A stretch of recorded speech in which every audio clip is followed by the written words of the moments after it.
Hi കൂട്ടുകാരെ, പുതിയൊരു വീഡിയോയിലേക്ക് എല്ലാവർക്കും സ്വാഗതം. അങ്ങനെ സച്ചിയുടെ വീട്ടിൽ സുശീലയിരുന്ന് ചായ കുടിക്കാൻ കേട്ടോ. ഈ സമയം സുശീല പറയുന്നുണ്ട്, എന്തായാലും ഒന്ന് ഉറങ്ങുമായിരുന്നു, അപ്പോഴേക്കും ഇന്ദുമോൾ ചായ കൊണ്ടുവന്ന് നന്നായി എന്നൊക്കെ പറയണം കേട്ടോ. പിന്നീടാണെങ്കിലും കല്യാണക്കാര്യത്തെക്കുറിച്ച് സാവിത്രി സംസാരിക്കുന്നുണ്ട്. അപ്പോൾ ആ സമയം പറയണം, എന്തായാലും നന്നായി, ആ മഞ്ചാടിയെ ഗോകുൽ ഉപേക്ഷിച്ചത് നന്നായി, ആ മഞ്ചാടിക്ക് പുരുഷൻ പാടില്ല, അവളുടെ അങ്ങനെ സ്വഭാവമാണ്, അതെന്തായാലും നന്നായി എന്ന് പറയുമ്പോൾ ഇവർ പരസ്പരം അങ്ങോട്ടും ഇങ്ങോട്ടും നോക്കുന്നുണ്ട് കേട്ടോ. ഏറാൻ പറ്റുന്ന വാക്കുകളാണല്ലോ ഏത് സമയത്തും സുശീലയ്ക്ക് പറയുന്ന പ്രവൃത്തി. അങ്ങനെ ഈ സമയം മഞ്ചാടിയാണെങ്കിലോ, മഞ്ചാടിയെക്കുറിച്ച് പറയുമ്പോൾ ഇവർക്ക് അത്ര ഇഷ്ടപ്പെടുന്നൊന്നുമില്ല കേട്ടോ. പിന്നീടാണെങ്കിലോ സച്ചി കയറി വരികയാണ്. അപ്പോൾ സച്ചി വന്ന ഉടൻ തന്നെ സുശീലെ, നീ ഉറങ്ങിയോ? ഇല്ല, കുറച്ച് ഉറങ്ങിയുള്ളൂ. അപ്പോൾ ആദ്യ ഉറക്കത്തിൽ ഇന്ദു ചായ കൊണ്ടുവന്നപ്പോൾ അത് കുടിച്ചു, അതുകൊണ്ട് ചെറുതായി ഉഷാറുണ്ട്, ഇനി ബാക്കി ഉറങ്ങണം എന്നൊക്കെയാണ് പറയട്ടോ. എന്നാൽ സച്ചി പറയണ, അപ്പോൾ ആദ്യം ഉറങ്ങിയില്ല, അത് മതി, കുറച്ച് എനർജിയൊക്കെ കിട്ടിയല്ലോ, ഇനി എൻ്റെ സുശീല എന്ത് ചെയ്തോ? സുശീല വേഗം വീട്ടിലോട്ട് പോകാൻ നോക്കിക്കോ. അയ്യോ, എന്നെ വേണ്ടാത്ത മക്കളെ വീട്ടിലോട്ട് ഞാൻ പോവില്ല. അതിനാര് പറഞ്ഞ് സുശീല തന്നെ തൻ്റെ മക്കൾക്ക് വേണ്ടെന്ന്? മക്കൾക്കല്ല വേണ്ടായിക, സുശീലക്കാണ് വേണ്ടായിക. ഇത്രയും കാലം സുശീല പറയുന്നതിനനുസരിച്ച് മക്കൾ നടന്നു, ഇനി മക്കൾ പറയുന്നതനുസരിച്ച് സുശീല കുറച്ച് കാലം നടക്കുക, അപ്പോൾ കുടുംബത്തിൻ്റെ സമാധാനം കിട്ടും, അതൊന്ന് കേട്ടാൽ നല്ലതായിരിക്കും എന്നിങ്ങനെ സുശീലയോട് പറയുമ്പോൾ സുശീല പറയണേ, ഇല്ലല്ലോ മാഷേ, ഇല്ലല്ലോ സച്ചി സാറേ, ഞാൻ അങ്ങോട്ടേക്ക് പോകില്ല, ഈ വീട്ടിലെ വേലക്കാരി കഴിഞ്ഞാൽ ഇവിടെ നിന്നോളാം, അതൊന്നും പറ്റത്തില്ല, ഈ വീട്ടിൽ ഓൾറെഡി ഒരു വേലക്കാരിയുണ്ട്, അവർക്ക് നല്ല കഷ്ടപ്പാടുണ്ട്, അതുകൊണ്ട് തന്നെ അവർ തന്നെ നിർത്തത്തുള്ളൂ, നിങ്ങളിപ്പോൾ തൽക്കാലം ഒന്ന് പോകും, ഞങ്ങൾക്ക് ഫംഗ്ഷന് പോകണം. ഓ, സച്ചി സാറിന് ഇപ്പം എന്നെ ഒഴിവാക്കാനാണ് അല്ലേ? എന്നെ ഒഴിവാക്കിക്കോളൂ, ആയിക്കോട്ടെ, കുഴപ്പമില്ല, സച്ചി സാർ കൈവിട്ടാലേ എന്നെ കൈവിടില്ല ചില ആളുകൾ, അതുകൊണ്ട് ഞാൻ പോട്ടെ എന്നൊക്കെ പറഞ്ഞിട്ട് അവിടെ നിന്ന് ഒരുതരം ശാപവാക്കുകൾ പറഞ്ഞ് തന്നെ പോകുന്നു കേട്ടോ. പിന്നീടാണെങ്കിലോ ഇവിടെ ഇങ്ങനെ ചിരുവിനെ കാണിക്കുന്നത്, ചിരുവിൻ്റെ കുഞ്ഞിനെ ഇങ്ങനെ മാഷ് എടുക്കുകയാണ്. അപ്പോൾ മാഷ് പറയണ, മോനെ നീയാണ് നിൻ്റെ അച്ഛന് ഭാഗ്യം കൊണ്ടുവരുന്നത് എന്നൊക്കെയാണ് നിൻ്റെ അച്ഛൻ പറയുന്നത്. അപ്പോൾ ഈ സമയം അച്ഛന് അയാളെ കേൾപ്പിച്ച് ഇങ്ങനെയുള്ള സംസാരം സംസാരിക്കാൻ നിൽക്കേണ്ട, എന്തായാലും അയാൾ അതിന്മേൽ കയറി പിടിച്ച് തൂങ്ങും. അയാളുടെ പൊട്ട ഭാഗ്യം കൊണ്ട് ഓരോന്നും ഇങ്ങനെ ചേരുന്നതാണ്, അല്ലാതെ പ്രത്യേകിച്ചൊന്നുമല്ല. അത് വിനയം പറയുന്നത് ശരി തന്നെ ആയിരിക്കും, എന്നാലും ഞാൻ പറഞ്ഞതാണ്.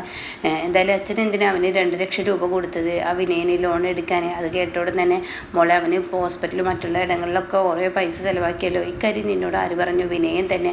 ഓ, വിനയ അപ്പം എന്നോട് കടമായാണ് ചോദിച്ചതെന്ന് ഇവിടെ പറഞ്ഞിട്ടില്ലല്ലേ? അപ്പോൾ വിനയൻ ആൾ കൊള്ളാം, എന്തായാലും എൻ്റെ മോളോട് ഞാനത് വെളിപ്പെടുത്തുന്നില്ല. എന്താ അച്ഛൻ ആലോചിക്കുന്നത്? ഒന്നുമില്ല, ഞാനിങ്ങനെ ഓരോ കാര്യത്തെക്കുറിച്ച് ചിന്തിച്ചതാണ്. അവിടോട്ട് ചായയുമായി അമ്പിളി വരികട്ടോ. അപ്പോൾ മാഷിൻ്റെ കയ്യിൽ നിന്ന് കുട്ടനെ മേടിക്കുകയാണ്. അങ്ങനെ ചായ കൊടുക്കണേ, രഘുവിന് കൊടുത്തോ എന്ന് ചോദിക്കുമ്പോൾ ഉടൻ തന്നെ അമ്പിളി പറയാണ്, അത് മഞ്ചാടിയാണ് ചായ ഉണ്ടാക്കിയത്, അവൾ കൊടുത്തിട്ടുണ്ടാവും എന്ന് പറഞ്ഞ് വാക്ക് മാറ്റുകയാണ് കേട്ടോ.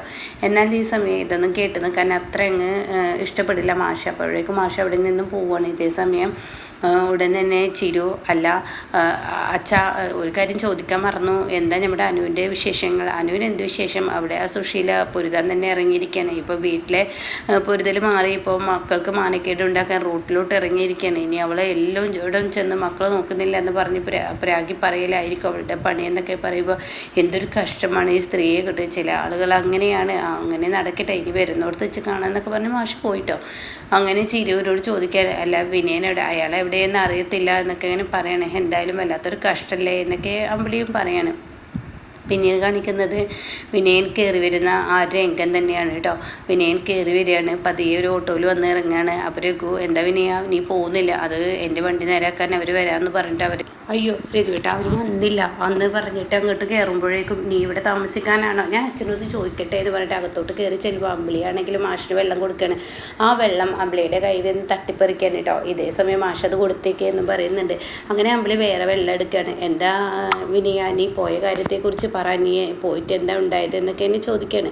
ആ സമയം കൊണ്ട് തന്നെ പറയാണ്, അത് പിന്നെ ഞാൻ പോയി അച്ഛാ, ഈ വണ്ടി നേരാക്കാൻ ആൾ വരുമ്പോൾ അവർക്ക് പെട്ടെന്ന് എത്താൻ പറ്റിയില്ല, ഇങ്ങനെയുള്ള മണ്ട വണ്ടിയാണ് മേടിച്ചിരിക്കുന്നതെന്ന് ചിരി ചോദിച്ച പോലെ മാഷും ചോദിക്കുകയാണ്. ആ സമയം കൊണ്ട് തന്നെ പറയാണ്, അതച്ഛാ അവർ വരുന്നേടക്ക് ആക്സിഡൻറ്റ് പറ്റി. അയ്യോ, എന്നിട്ട് അവർക്ക് എന്തെങ്കിലും പറ്റിയോ? അവർക്കൊന്നും പറ്റിയില്ല, അവർ നാളെ രാവിലെ വേറെ ആളെ വിടാമെന്ന് പറഞ്ഞിട്ടുണ്ട്. അപ്പോൾ വിനയ, എന്നാൽ നീ വേഗം പോകാൻ നോക്കിക്കോ, ജംഗ്ഷനിലത്തെ ലാസ്റ്റ് ബസ്സും പോയാൽ എനിക്ക് പോകാൻ ബുദ്ധിമുട്ടാവും. അത് കേട്ട ഉടനെ ആ അമ്പിളി ചേച്ചി പറഞ്ഞത് ശരിയാണ്, പക്ഷെ പറഞ്ഞിട്ട് കാര്യമില്ല അച്ഛാ, എനിക്ക് നാളെ രാവിലെ ഇങ്ങോട്ടേക്ക് എത്തേണ്ടി വരില്ല, അതാണ് എൻ്റെ പ്രശ്നം, അപ്പോൾ എന്താ ചെയ്യുക എന്നൊക്കെ എന്നെ ചോദിക്കണം കേട്ടോ. ആ സമയം ഞാൻ ഇന്ന് വണ്ടിയിൽ തന്നെ കിടന്നോട്ടെ, എന്നാൽ അങ്ങനെ ആയിക്കോട്ടെ, വണ്ടിയിൽ കിടന്നോ. അപ്പോൾ ഉടൻ തന്നെ വണ്ടിയിൽ കിടക്കാൻ അമ്പിളി ഇവനുള്ള ഭക്ഷണം കരുതിക്ക്, എവിടെയെങ്കിലൊക്കെ കിടന്നോട്ടെ എന്ന് പറഞ്ഞ് മാഷ അവിടെ നിന്ന് പോവാണ് കേട്ടോ. അപ്പോൾ ഇവൻ്റെ ഐഡിയ കൊള്ളാമെന്ന് മനസ്സിലാക്കണം. ഇതേസമയം നിൻ്റെ വീട്ടിലോട്ട് വിളിച്ച് പറഞ്ഞാലേ വീട്ടുകാരാകെ ടെൻഷനോ വീട്ടുകാരൊന്നും അറിയുന്നത് നല്ലതാണെന്നൊക്കെ പറഞ്ഞിട്ട് മാഷ് അങ്ങനെ പോവുകയാണ്. പിന്നീട് രഘു പറയണ ഏടാ നിൻ്റെ വണ്ടിയുടെ ചാവിങ് കാട്ടിയേ. അപ്പോൾ അമ്പിളിയെ പോകുന്ന വഴിക്ക് ചോദിക്കുന്നുണ്ട് കേട്ടോ, എനിക്ക് ഡ്രസ്സ് വേണം, ഡ്രസ്സൊക്കെ എൻ്റെ വണ്ടിയിലുണ്ട് എന്ന് പറയുന്നുണ്ട്. അപ്പോൾ രഘു പറയണേ നീ ഇവിടെ തങ്ങാനായിട്ട് വന്ന തന്നെയല്ലേ, അപ്പോൾ ഡ്രസ്സൊക്കെ നിനക്ക് അങ്ങനെ കിട്ടിയത് എങ്ങനെ? അത് പിന്നെ ഞാനേ ഒരു ട്രിപ്പ് ഓടാൻ വിചാരിച്ച് എടുത്ത വണ്ടിയാണ്, എപ്പോഴും എൻ്റെ ഡ്രസ്സ് ഞാൻ ഈ വണ്ടിയിൽ കരുതും, അതാണ്.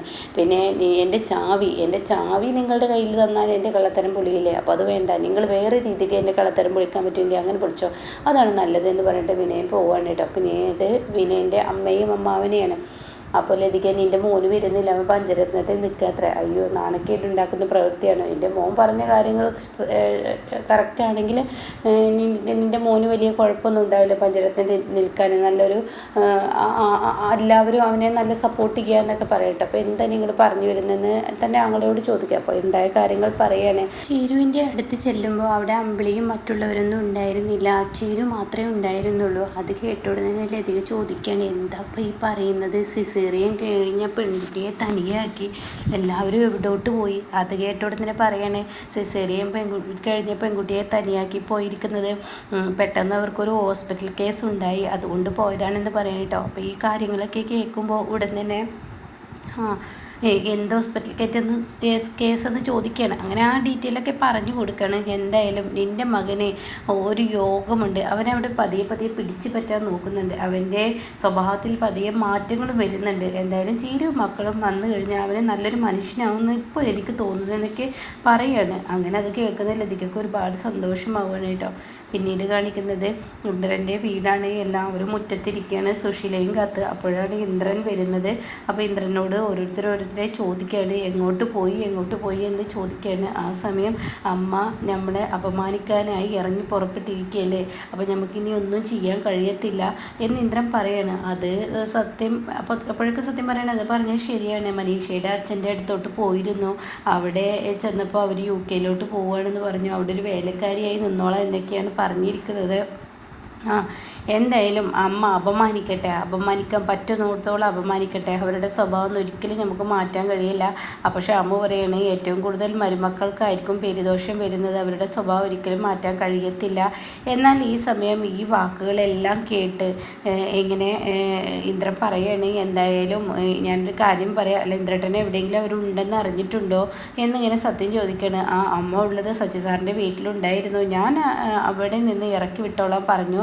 അപ്പോൾ ഇറക്കി വിട്ടോ എന്ന് സോന ചോദിക്കുക. അതൊന്നും എനിക്കറിയത്തില്ല, ഇനിയിപ്പോൾ ഇറക്കി വിട്ടാലും ഈ വീട്ടിലോട്ട് വരാനും പോവില്ല.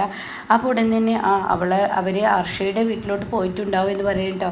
ഇതേ സമയം ഇന്ദ്രൻ പറയണം, അർഷയല്ലേ ഇപ്പോൾ എല്ലാ കാര്യത്തിലും സംരക്ഷിക്കുന്നത്, അർഷയുടെ വീട്ടിൽ പോട്ടെ, എത്രത്തോളം അർഷയുടെ വീട്ടിൽ നിൽക്കാൻ പറ്റുമെന്ന് നമുക്ക് നോക്കാം. കുറച്ച് കഴിഞ്ഞ് അവിടെ നിന്നും അർഷ തന്നെ ഇറക്കി വിട്ടോളൂ, അതോടുകൂടി അവിടുത്തെയും പുറത്തേ നിൽക്കും, അപ്പോൾ അന്ന് മക്കളെ ആവശ്യം വരും. എന്തായാലും അർഷയാണല്ലോ ഇതിന് പിറകിൽ കളിക്കുന്നത് എന്നങ്ങനെ അനുഭവം പറയാണ്. അർഷ കളിക്കട്ടെ, എന്ത് കളി അവൾ കളിച്ചാലും ഈ ഇന്ദ്രൻ ആരാണെന്ന് ഇനി അവൾ അറിയാനിരിക്കുന്നേ ഉള്ളൂ എന്ന് പറയുന്നുണ്ട് കേട്ടോ. ഇതേസമയം അർഷയുടെ വീട്ടാണ് കാണിക്കുന്നത്. അവിടെ ഇരുന്ന് സുശീല ആർത്തിയോടുകൂടി ഭക്ഷണം കഴിക്കണം. അപ്പോൾ കുഞ്ഞമ്മ ചോദിക്കണേ, ഇനി സുശീല നീ അങ്ങോട്ടേക്ക് പോകുന്നില്ല എന്നാണ് പറയുന്നത്. അത് കേട്ട ഉടനെ തീർച്ചയായും ഞാൻ ഇനി അങ്ങോട്ടേക്ക് പോകുന്നില്ല, മതിയായി, മടുത്തു, എൻ്റെ മക്കൾക്ക് എന്നെ വേണ്ടെങ്കിൽ പിന്നെ ഞാനെന്തിനാണ് അങ്ങോട്ടേക്ക് പോകുന്നത്. അപ്പോൾ രവി പറയുന്നത് ഞാനിവിടെ ഉണ്ടെന്ന് വിളിച്ച് പറയട്ടെ, അതിൻ്റെ ഒന്നും ആവശ്യമില്ല, എൻ്റെ മക്കൾ ഞാൻ അർഷയുടെ കൂടെ ഇറങ്ങി വന്നത്, പിന്നീട് ഞാൻ എങ്ങോട്ട് പോയി എന്ത് പോയി എന്നറിയാൻ എൻ്റെ മക്കൾ നിങ്ങളെ വിളിക്കുകയൊന്നും ചെയ്തിട്ടില്ലല്ലോ, അപ്പോൾ അതിൻ്റെ ഒന്നും ആവശ്യമില്ല എന്നൊക്കെ പറയുമ്പോൾ ഉടൻ തന്നെ രവി പറയുന്നുണ്ട്, ഇതൊരു പോലീസ് കേസ് ആയിക്കഴിഞ്ഞാൽ ഇവിടെ ഞാൻ താമസിപ്പിച്ചതിൽ ചോദ്യം എന്നിലോട്ട് ഉയരും. അപ്പോൾ അർഷ പറയാം, അതൊന്നുമില്ല, ജാമ്യം ഉണ്ടല്ലോ, ജാമ്യത്തിൽ ഞാനല്ലേ ഇറക്കിയത്, അപ്പോൾ ഒപ്പിടാൻ ഇന്ന് കൊണ്ടുപോയപ്പോൾ എൻ്റെ കൂടെ എന്നുള്ളത് ഏകദേശം അറിയുന്ന കാര്യമല്ലേ, അപ്പോൾ അതൊന്നും പേടിക്കാനില്ല എന്ന് ഹർഷ പറയണം കേട്ടോ. അപ്പോൾ ഇങ്ങനെയൊക്കെയുള്ളൊരു എപ്പിസോഡാണ് ഇപ്പോൾ ലാസ്റ്റ് വന്നിരിക്കുന്നത്.